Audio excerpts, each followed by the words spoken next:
What are the foods that can heal you and what are the foods that can harm? You know, in this video, we're going to jump into the traditional Chinese medicine diet because you might be surprised as you go through this video. Lots of foods that you think you should be consuming, like the medical medium's celery juice cleanse, are actually not considered healthy for a lot of the people that are watching this video. In this video, we'll jump in more with lots of the specifics and we'll share what foods are good for which person and which foods are not good for which person. Hey guys, I'm Dr. Alex Hein, board licensed acupuncturist and doctor of traditional Chinese medicine and author of the health book Master the Day. So let's jump in right here.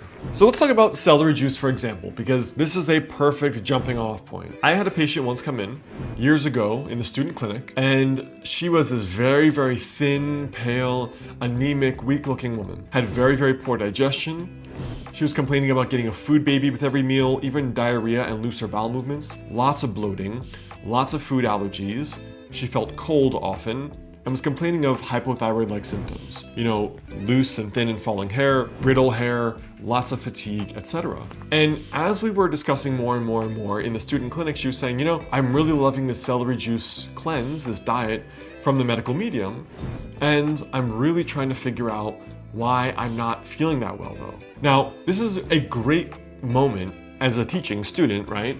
Because for me, this is a great example of what Eastern versus Western dietetics looks like. This woman had a pattern of what we call spleen dampness and interior cold, stomach cold. What these mean in modern scientific terms or layman terms. Dampness is often the gut microbiome destruction that you see in excessive bloating, food allergies, and loose stools. And stomach cold is often when people have not enough stomach acid and low pancreatic enzyme production. So anything they eat, they feel like it's food sitting in their stomach, they're getting bloated or full easily, or they get loose stools. Now the problem with the celery juice, while plants are healthy in general, raw vegetables, especially raw celery, is considered one of the coldest things you could consume from a Chinese medicine point of view. Cold meaning on a, what they call a qi level, like the temperature of food. Temperature meaning like the spice of ginger, or the nice cooling sensation of an iced lemonade in summer. So celery is a lot more on the lines of like watermelon juice. You would only want to drink that on a hot summer day. You would not want to be drinking that in a cold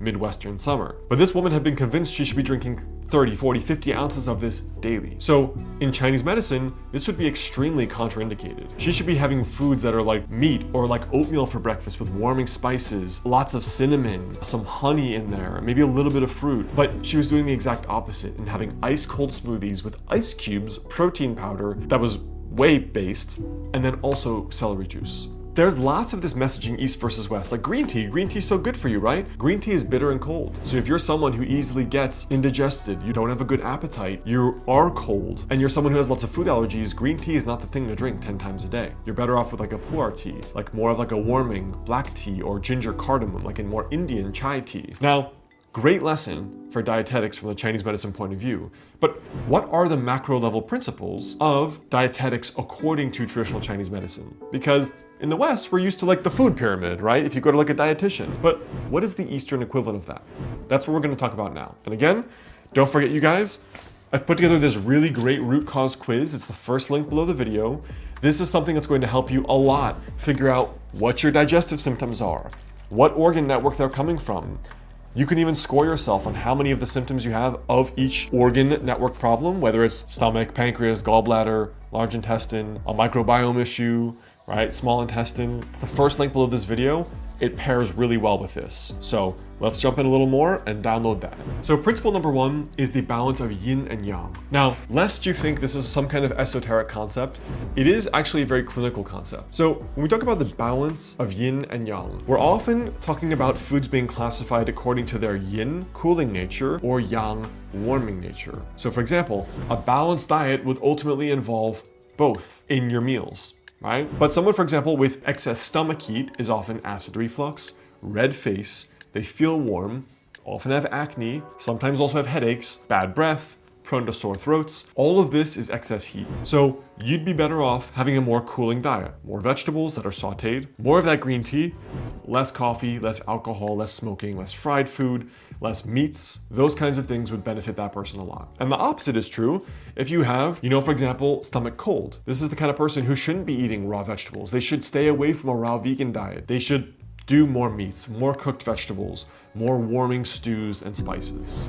Now, the second theory is the 5-element theory. So 5-element theory basically connects certain foods and flavors like sweet, sour, salty, bitter, etc. to certain organs and organ functions. So for example, wood, fire, earth, metal, water organs and their corresponding flavors. But each element and organ has a specific taste, color, and food associated with them. For example, sour foods are linked to the liver, which is the wood element or wood phase, while bitter foods are associated often with the heart and the fire. Now, a clinical example is, we say bitter reduces the earth organs. So earth is like your stomach, spleen, pancreas. So when you've overeaten, the way you reduce this excess food, indigestion, is by having bitters. There's a reason why there's digestive bitters.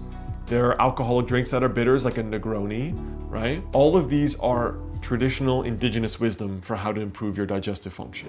The third principle is the energetic qualities of food, or the temperature. So in traditional Chinese medicine, we consider not just the nutritional content of food, but also the temperature, like hot, warm, neutral, cool, or cold, as well as the flavor, sweet, sour, bitter, salty, pungent. These are the two qualities that we also use in terms of the herbal medicine. For example, lots of those warming, stimulating spices, ginger, cardamom, clove, cinnamon twigs, cinnamon bark, are stimulating and improve metabolism, and they will often, for example, stimulate appetite. But if you have a great appetite, that may not be a good thing. For these foods, they influence basically what we call the body's qi and could support or disrupt that balance. So if you have tons of acid reflux and burning and the acne, red face, you're warm, stay away from pungent warming spices. You'd be better off on a vegetarian-based diet for at least a certain period of time.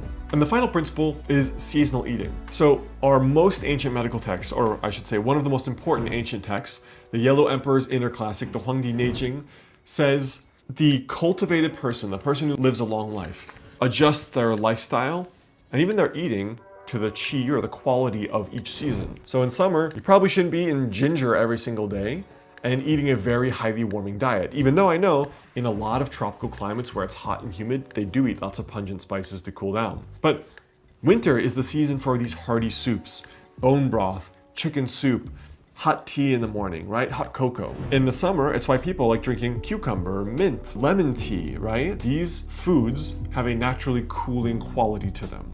And that quality is what ancient doctors called the qi, right? Related to like the temperature of it. So adjusting your eating seasonally, and I would say even for seasons of your own life, right? If you're in a high stress phase of life and you notice that you get lots of indigestion, maybe just eat a little bit lighter and adopt a little bit more of a cooling diet if you're getting some acid reflux flaring up. Or maybe if you're a professional who needs 5 cups of coffee during that tough accounting season, and you're not gonna take my advice to not drink 5 cups of coffee, have a more simple temperature cooling diet so you're not getting much GI upset. Do more vegetarian meals, do more cooked vegetables, stay away from heavy, fried, greasy foods. So what does the actual research say on this though? You know, for example, there's this idea that like bitter foods can improve your digestion, right? But is there actual any evidence for that? When the Chinese medicine medical classics say, eat bitter to reduce the earth organs, or eat sour to tonify the liver, like what does this stuff mean clinically? So let's talk about the flavor of bitter. It is one of the least enjoyable flavors most of us like to eat.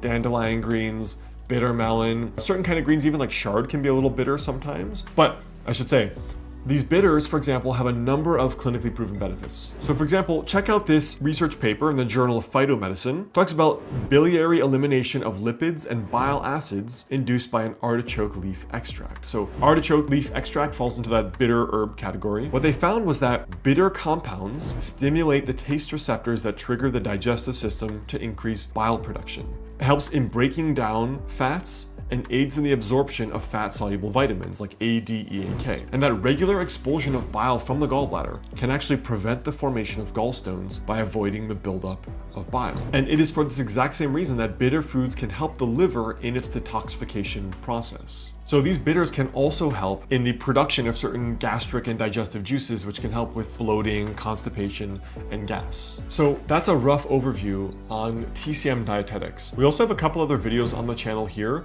on TCM dietetics and how you can apply it clinically in your day-to-day life. But there's also this quiz we've put together that is a very useful resource that will help you figure that out. Again, guys, don't forget, I work with a limited number of new patients every month in my clinic in Los Angeles or virtually via telemedicine. So if you're interested, go to dralexhine.com/clinic or check out the information to call us or email us in the link in the bio right below here. There's information. And we also have another related video on TCM dietetics right up here.